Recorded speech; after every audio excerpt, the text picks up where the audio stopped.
Assalamualaikum. Hai, selamat datang ke channel aku, Senpai. Nama aku Afiq. Beberapa hari yang lepas, aku ada up satu story dekat IG aku.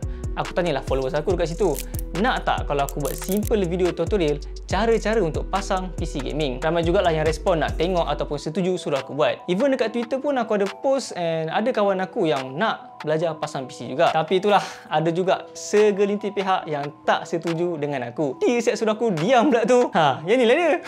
Tak ada bro, gurau je, santai. Dulu waktu aku mula-mula nak custom PC sendiri, aku bercikgukan YouTube. Banyaklah video yang aku tengok tapi semua tak komplit. So aku harap dengan adanya video ni dapat bantu korang adik-adik, abang kakak, abang ayah semua yang nak custom PC sendiri. At least korang dapat belajar serba sedikit pasal PC. Apa komponen-komponen yang ada and apa function setiap komponen tu. Aku akan tunjuk and explain dekat korang benda yang basic je, yang patut semua orang tahu. At least taklah korang tahu guna PC je kan. Boleh cerita dekat anak cucu korang yang abah dulu pasang PC sendiri je. Barulah cool kan. Tambah pula kalau korang tahu berapa core CPU korang, senang nak pancing awet lepas ni. Awet tu tengok, wow, cool gila mamat ni. Tech savvy.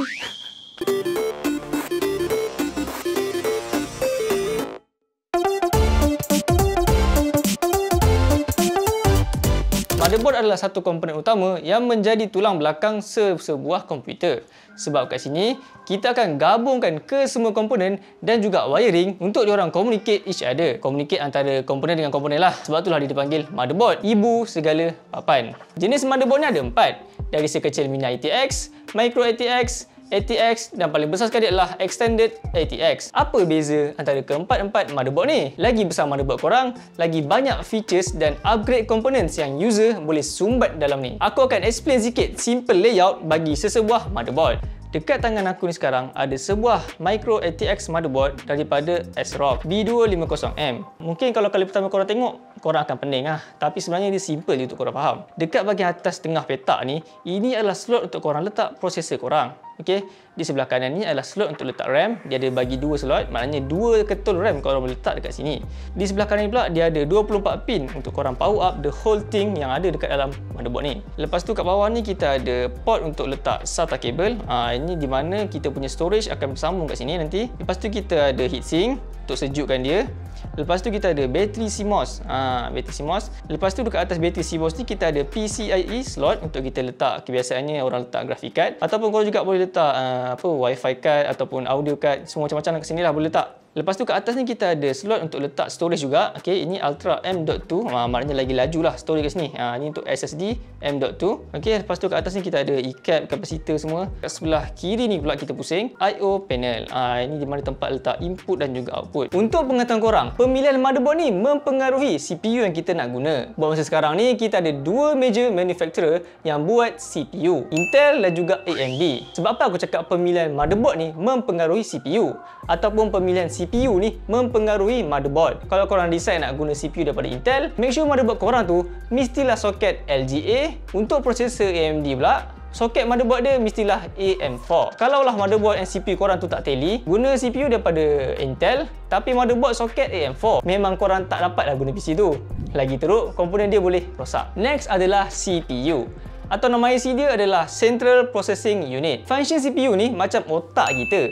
Dia akan proses segala aktiviti yang dijalankan di dalam sesebuah PC. Kerja CPU ni lah bagi aku yang paling berat sekali sebab dia kena proses segala input yang kita bagi dekat PC and dia kena hasilkan output yang kita nak. Contohnya macam ni, bila kita tekan YUI dan input yang CPU baca bukanlah huruf YUI tu. Itu bukan bahasa CPU, itu bahasa kita. Cara CPU baca apa yang kita type tu adalah dengan binary code dan juga logic unit. Bila kita tekan YUI, CPU akan baca 001001.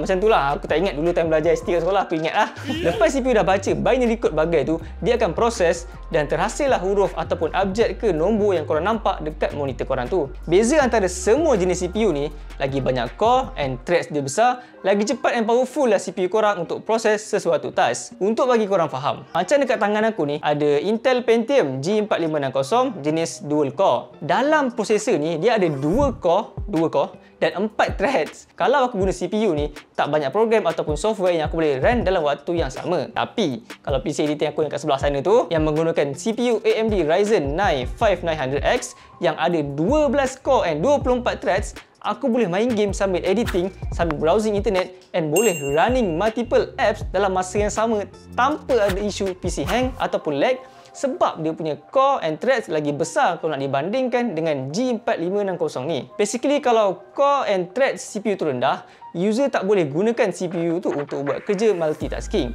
sebab CPU tak cukup power untuk proses benda yang banyak. At this point, semua tu terpulang dekat user tu sendiri. Kalau korang just nak guna PC untuk buat kerja Microsoft Word, Excel, untuk tengok YouTube sampai ke kan, and light gaming apa semua, bagi aku memang dah cukup berbaloi untuk korang gunakan CPU G4560 ni. Kalau korang jenis nak main game sambil stream atau nak buat rendering 3D, aku recommend korang ambil lah Ryzen 5 3600 yang ada 6 core and 12 threads, memang dah cukup nice. Selain daripada tu, CPU juga ada clock speed yang menentukan kelajuan untuk diproses. Macam korang boleh tengok dekat Intel Pentium G4560 ni, dia punya base clock adalah 3.5 GHz. Kalau korang perasan, ada sesetengah CPU Intel dan juga Ryzen yang ada huruf K ataupun X dekat belakang dia. Untuk CPU macam ni, korang boleh boostkan performance untuk dapatkan kelajuan yang lebih maksimum. Dengan kata lain, overclocking. Tapi tak semua CPU yang boleh OC, and nak OC ni pun ada cara dia. Salah OC, memang hangus korang punya prosesor nanti. Kebiasaannya kalau korang beli CPU, dia akan bagi sekali dengan stock cooler. Ini adalah dia punya stock cooler lah. Ini stock cooler Intel. Stock cooler Ryzen lain pula jenis dia. Kalau korang ada bajet lebih, korang boleh cuci mata tengok cooler aftermarket yang lagi power, lagi style and lebih efisien sebenarnya. Function benda Allah ni adalah sama je. Dia adalah untuk menyejukkan prosesor korang. RAM atau Random Access Memory ni salah satu komponen penting yang menentukan performance PC korang. Function RAM ni dia dah macam tempat persinggahan bagi game ataupun software yang kita nak load. Bahasa mudah dia, bila nak main game, kita klik program tu and file game daripada hard drive, dia akan transfer pergi ke RAM dulu untuk disimpan data. Kemudian barulah data tu dia akan hantar kepada CPU untuk diproses. Sebab itulah kalau RAM korang 4GB je, PC korang mesti akan hang ataupun slow bila buka sesuatu program. Disebabkan storage RAM tu kecil, file yang nak buka tu pula agak besar, jadi makan masa lah untuk RAM tu hadam sikit-sikit dan hantar ke CPU, and lepas CPU habis proses, barulah program tu boleh buka. Masa korang nak pilih RAM ni, korang kena make sure jenis RAM dengan motherboard korang yang sesuai. Macam dekat tangan aku ni sekarang, motherboard ni dia ada tulis untuk DDR4. Nampak tu, DDR4 A1, DDR4 B1. A1 B1 ni dia punya channel je, ni adalah single channel. Kalau ada A2 dan B2, itulah dual channel. So bila korang nampak motherboard ni DDR4 and RAM korang mestilah DDR4. Macam tu. Dekat tangan aku ni ada dua jenis storage. Yang besar gedabat ni HDD, and yang kecil sikit ni SSD. Ada satu lagi yang paling kecil iaitu M.2. Kegunaan semua storage ni sama je, untuk simpan segala data operating system Windows, file user macam gambar ke video ataupun game dan software. Segala jenis data lah yang ada dekat PC korang tu, dia akan simpan dalam ni. Beza antara semua jenis storage ni, biasa orang tahu SSD ni lagi laju daripada HDD. Benar anak muda. Tapi korang tahu tak sebab apa? Sebabnya HDD ni menggunakan magnetic disk untuk read and write data yang kebiasaannya speed dia lebih kurang 90 Mbps plus minus dalam masa 1 saat. Untuk SSD ni pula, dia menggunakan flash memory chips yang speed dia boleh cecah sampai 3500 plus minus sesaat. Dengan kata lain, kalau korang nak transfer file 100GB menggunakan HDD, dia akan makan masa lebih kurang sejam untuk siap. Tapi kalau korang transfer gunakan SSD, 100GB tu dia boleh siap dalam masa 10 minit je. Laju tak laju? Di era globalisasi kini, aku memang recommend dekat korang untuk gunakan at least 2 storage macam aku, satu SSD ataupun M.2 untuk kita simpan OS. Beli yang 240GB pun dah cukup.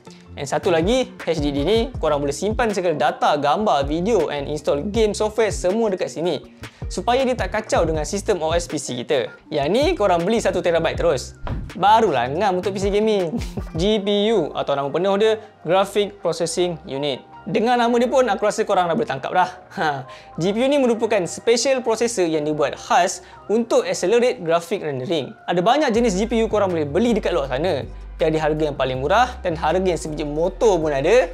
And of course lah, lagi mahal GPU tu, lagi power and tune lah grafik tu. Bahasa mudah dia, kalau korang main game dan game tu memerlukan grafik yang tinggi, korang memang kena ada GPU yang power untuk dia render segala detail secara maksimum. Kalau GPU korang tak cukup power, grafik game tu pun akan jadi low as much as power GPU tu boleh handle. Kegunaan GPU ni bukanlah untuk main game je, tapi korang juga boleh guna untuk rendering 3D, video editing dan macam-macam lagi. Macam mana korang nak tahu GPU ni power ke tak power First sekali korang kena tahu pengeluar besar GPU buat masa sekarang ni ada dua, Nvidia dan juga AMD. Dan brand GPU ni pula ada bersepah dekat luar sana. Ada MSI, ada Gigabyte, ada Zotac dan macam-macam lagi. Ramai orang yang silap sebenarnya masa diorang pilih GPU. Diorang lebih pentingkan brand daripada hardware itu sendiri.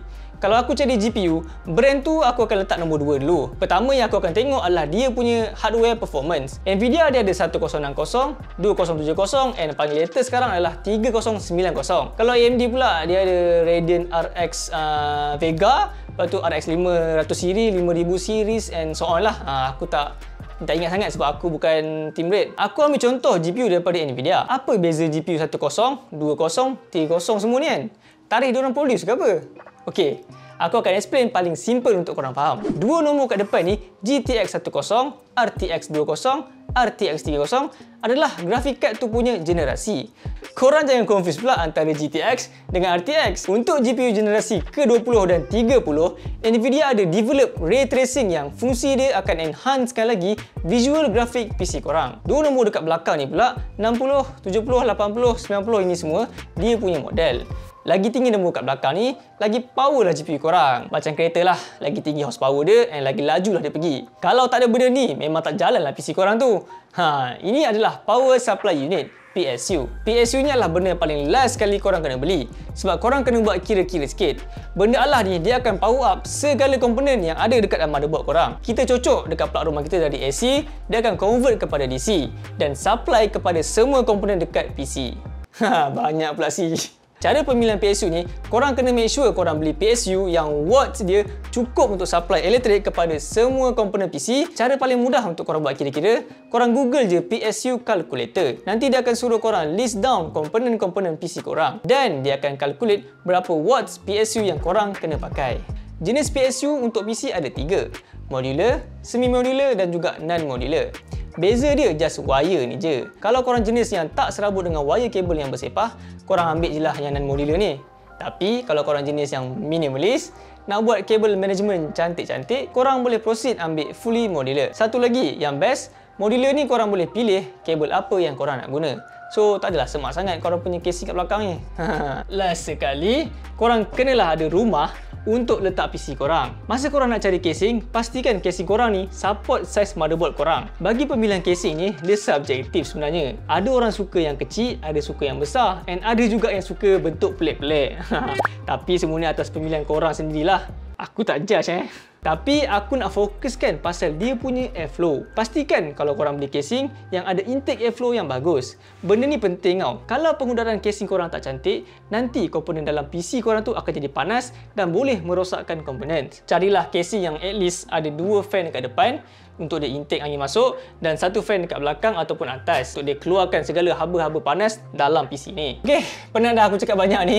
Aku harap korang faham lah sedikit pasal komponen PC. Maaf kalau ada salah silap info, korang boleh betulkan aku dekat ruangan komen bawah ni. Jom, kita start pasal PC. Let's go boys! Okay, kat depan aku sekarang kita dah ada motherboard, kita ada processor and kita ada RAM. Kebiasaannya PC builder dia akan pasang processor dululah. Tak kisahlah kalau korang nak pasang RAM dulu pun boleh, nak pasang processor dulu pun boleh, tak kisah. Asalkan korang cantumkan 3 benda ni dulu, motherboard, processor dan juga RAM. Cara untuk korang pasang processor ni ke dalam motherboard, korang kena tengok anak panah dekat processor ni. Macam kat sini, processor Intel ni dia ada bucu sebelah kiri, dia ada anak panah kecil ni, nampak? Korang kena matchkan anak panah yang ada dekat processor ni dengan anak panah yang ada dekat bahagian motherboard ni. Dekat belah kiri ni lah. So korang just perlu letak je, jangan tekan, jangan bagi dia pressure. Sebab kita akan lock dia, nanti dia akan tekan sendiri. So, dah masuk, so korang lock. Nampak tak? Simple. Kita cuci dulu. Sebab processor ni processor second hand, so aku cuci lah. Ada bekas-bekas thermal paste kat situ. Dah siap cuci. Lepas tu kita akan proceed letak thermal paste lah. Thermal greasy daripada Chronout. Okay, ni Chronout. So kita just perlu letakkan ke atas processor ni. Cara nak letak dia korang just perlu picit je. Tapi kalau ikutkan PC builder dia ada buat bentuk O lah, bentuk Y lah. Tapi kalau aku biasanya letak bentuk X lah. Buat bentuk X supaya bila korang letak stock cooler tu nanti dia akan melebar dekat semua bahagian prosesor ni lah. Lepas tu korang proceed ambil stock cooler. Macam ni stock cooler daripada Intel. Dia ada lubang kat sini. Nampak ada lubang. Biasa kalau AMD ataupun yang latest punya korang pakai stock cooler lain, dia akan ada bracket lah. So korang just perlu pasang je bracket tu ikut korang punya cooler yang korang beli tu, aftermarket punya cooler. Kalau macam stock cooler ni, korang just perlu pasang je lah. Lepas tu korang tekan.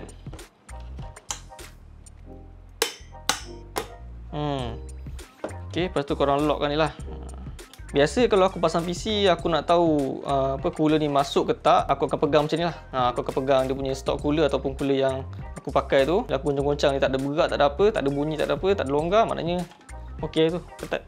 Okey, untuk kabel stock cooler ni, korang just perlu cari je CPU fan, slot CPU fan dekat bahagian atas. Biasanya dia duduk kat bahagian atas lah. Nampak tak? Kalau macam kat motherboard ni dah tulis CPU fan 1. Lubang dia female, kau masuk je dengan male kat sini. Male motherboard, female daripada stock cooler ni. Alright, dah siap. Okay, so next kita pasang RAM pula. Okay, macam korang tengok sekarang, RAM kita ada 2 slot. Tapi aku pakai satu je RAM. Untuk pasang RAM ni pula, korang kena make sure korang punya slot RAM ni mesti match dengan RAM yang korang nak pakai. Macam mana korang tahu match ke tak match kan? Okay, korang tengok je motherboard korang pilih tu DDR berapa. Macam motherboard aku sekarang ni DDR4 A1, DDR4 B1. A1, B1 ni dia punya channel lah, single channel. So aku punya RAM pun mestilah DDR4. Baru dia boleh match. Nak pasang RAM, korang kena buka dulu pin tepi ni. Okay.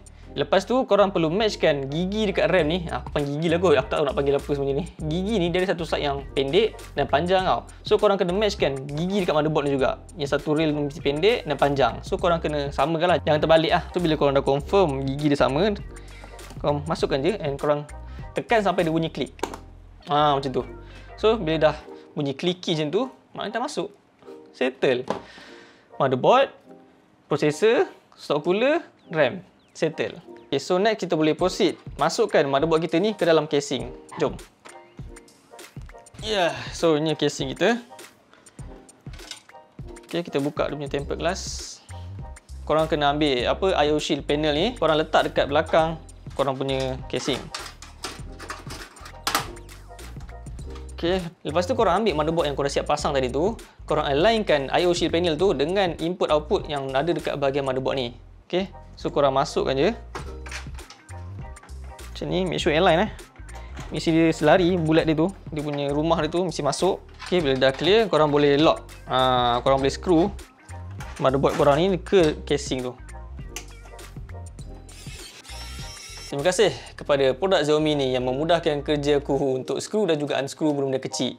Dia juga ada banyak mata so kalau korang berminat nak beli, aku akan letakkan link dekat bawah ni. Okay, lepas korang dah secure dengan screw, korang boleh angkat.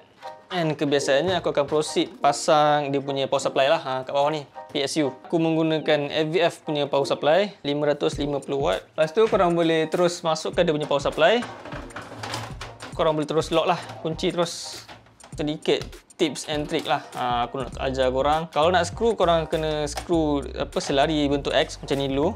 Tapi kau jangan ketatkan semua. Jangan ketatkan lagi. Korang just screw je macam biasa. Kalau macam tak ngam ke apa, korang align senang. Tu just aku punya tips and tricks lah.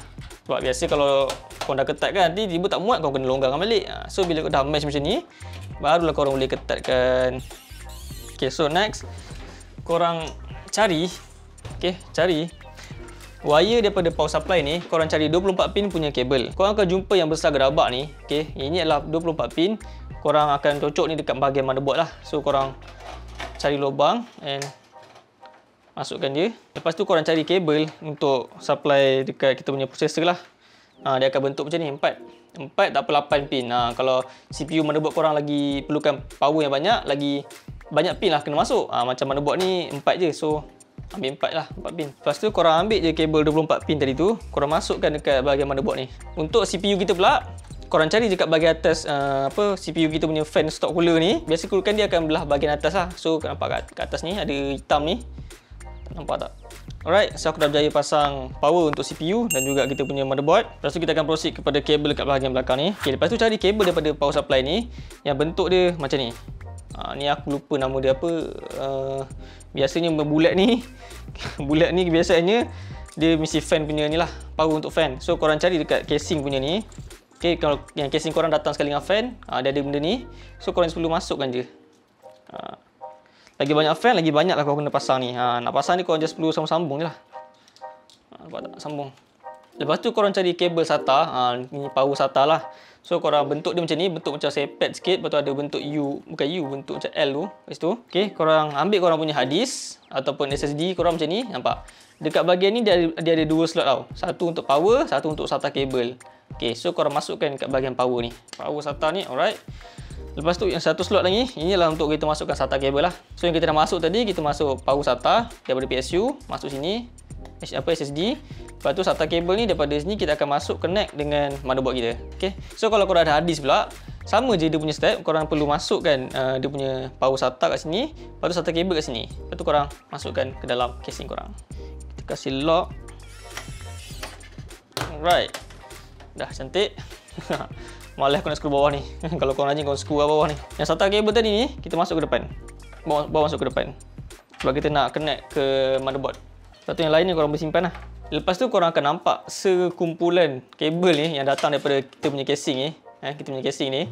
Korang ambil semua ni, korang bawa keluar ke depan. Tak kisahlah lubang mana korang masuk, asalkan dia keluar kat bahagian depan tu. Kita akan connect dekat kita punya motherboard lah, semua kabel ni. Okay, sedikit flashback apa yang kita pasang tadi. Kita dah settle pasang kita punya motherboard, processor, stock cooler, lepas tu RAM. Lepas tu kita punya hard disk kat belakang tu, SSD kita kat belakang. Kita dah connect kabel daripada power supply ke motherboard, ke CPU. So sekarang ni, ini semualah kabel yang datang daripada kita punya casing. Korang cari USB 3.0 punya kabel. Selalunya kalau biru macam ni lah. Kalau biru macam ni, dia ada tulis USB 3.0. Nampak tak? Okay, USB 3.0. Korang masukkan dekat motherboard bahagian belah kanan. Biasanya belah kanan lah. Dia ada tulis front USB 3.0. Nampak? Macam sini. Belah kanan ni. So, korang carilah kat bahagian motherboard korang tu ada USB 3.0. So, korang masukkan dia. Cocok dia. Itu macam. Okay, lepas tu kita masukkan SATA kabel kita pula. Daripada SSD kat belakang tadi tu. Kita cari port SATA yang ada dekat bahagian bawah belah kanan motherboard. Biasa dia akan tulis lah SATA. Okay, so aku dah tukar position sikit bagi korang nampak kat bahagian depan ni. Lepas tu korang akan nampak lebih kurang tiga kumpulan. Tiga sekawan kabel ni. Korang cari kabel yang ada nama HD audio. Lepas tu korang cari dekat motherboard korang ada bahagian HD audio. Biasanya dia akan letak belah bawah lah. Belah bawah sama ada kanan sekali atau kiri. So macam motherboard ni dia ada letak sebelah kiri sini. Nampak tak? HD audio. Korang cari kabel yang ada tulis USB ni. Korang masukkan dekat, biasanya dekat bahagian bawah ni lah. Dia ada tulis USB. Kat sini nampak tak? USB. Satu lagi korang nak berkonfirm, korang tengok pin dia. Nampak tak? Ada satu tu yang tak ada lubang. Nampak tak? Sama tak? Match tak dengan pin dekat motherboard tu. Ada satu yang tak ada lubang kat situ. So dia punya male tak ada satu tak ada lubang. And dia punya female ni satu tak ada lubang. Tak ada lubang lah. Yang tu tak ada pin. Ni tak ada lubang. So korang masukkan dia match. Dah siap. Macam tu je. Simple. And last sekali, ni dia. Ini yang kebiasaannya orang pening lah. Sebab dia ada dia ada banyak sangat ni. Kecil-kecil pula tu. Okay. Kat sini dia ada power switch. Lepas tu dia ada power LED. Lepas tu dia ada HDD LED. Dia ada power LED lagi. Lepas tu ada reset switch. Okay. Ni semua korang kena letakkan dekat satu kumpulan lah. Satu grup. Sebab tu dia datang sekali macam ni. Sebab korang akan letakkan benda ni dekat motherboard. Satu tempat tu je. Dia mesti sekali semua. Tempat letak benda ni dia dekat bucu belah kanan bawah ni. Kalau korang tak jumpa, korang buka je buku manual. Dia nak lagi gentleman, korang buka je buku manual tu, korang baca. Tengok ikut situ. Sebab situ memang dia ada tulis kat mana port untuk letak semua benda ni. So korang just follow je.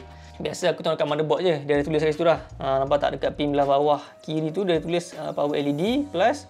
Lepas tu belah kanan HD LED. So korang cari je HD LED, nampak tu HD LED and then power LED.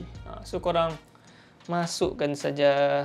Lepas tu power LED dia mesti power LED positif, lepas tu mesti power LED negatif. Dia mesti sekali.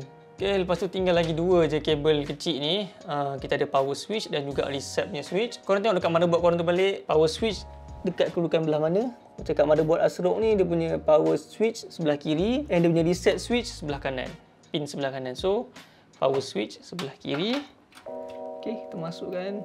And dia punya reset switch sebelah kanan. Alright, settle. Okay, korang nampak kat bawah ni nampak tak ada power LED positif, power LED negatif. Lepas tu kita ada power switch dan belah kanan ni ada reset switch dengan HDD lah, plus minus. So bila kita dah masukkan semua tu, maknanya dah complete lah kita punya pemasangan wiring dekat motherboard kita semua ni lah, PC kita ni. So kita just perlu power on je untuk tengok dia jalan ataupun tak jalan. Aku tertinggal satu kabel pula. Ni kabel daripada kita punya fan belakang ni. Nak masuk dia, korang cari je dekat motherboard ni, dia ada tulis SYS fan ataupun dia tulis fan CHA char fan 1. Sama tu char atau SYS ataupun fan saja. So korang masukkan je. Biasa kedudukan dia dekat bahagian bawah stock cooler lah, ataupun bahagian kita punya CPU ni. Ni dah kita punya graphic card daripada MSI. Ni graphic card 750 Ti je pun ni. Biasa je untuk buat kerja boleh lah, main game sikit. Korang buka dia punya pin tepi ni, ikut dia punya selarikan dia, lepas tu korang tekan. Macam tu. Dah bunyi klik, maknanya dah masuk.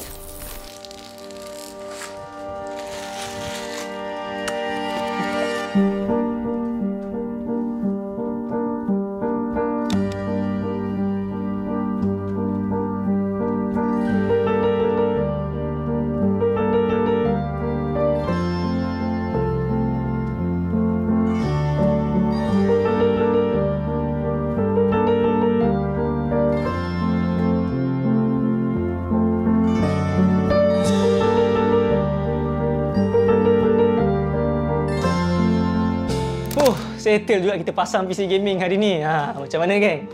Korang alright tu? Korang chill je, take it slow. Dulu aku first time nak custom PC aku sendiri, aku pun banyak habiskan masa untuk tengok video kat YouTube. Tapi dengan adanya video ni, aku dapat bantu korang untuk faham daripada A sampailah Z cara untuk pasang PC sendiri. Sedikit sebanyak dapatlah puaskan hati korang juga kan. Pasang PC sendiri, satu achievement. Untuk barang-barang PC second hand yang aku beli dekat Shopee, aku akan sediakan link dekat bahagian description bawah ni. So korang boleh check and tekan link tu kalau korang nak beli. Kalau korang enjoy tengok video ni, korang boleh consider untuk tekan butang like dan subscribe channel aku. Dapat jugalah bantu aku semangat untuk buat video pada masa akan datang. Sebarang persoalan yang korang tak faham, boleh terus tanya aku dekat komen bawah ni. InsyaAllah aku akan cuba untuk balas. Stay at home, stay safe dan jangan lupa ambil vaksin. Ciao.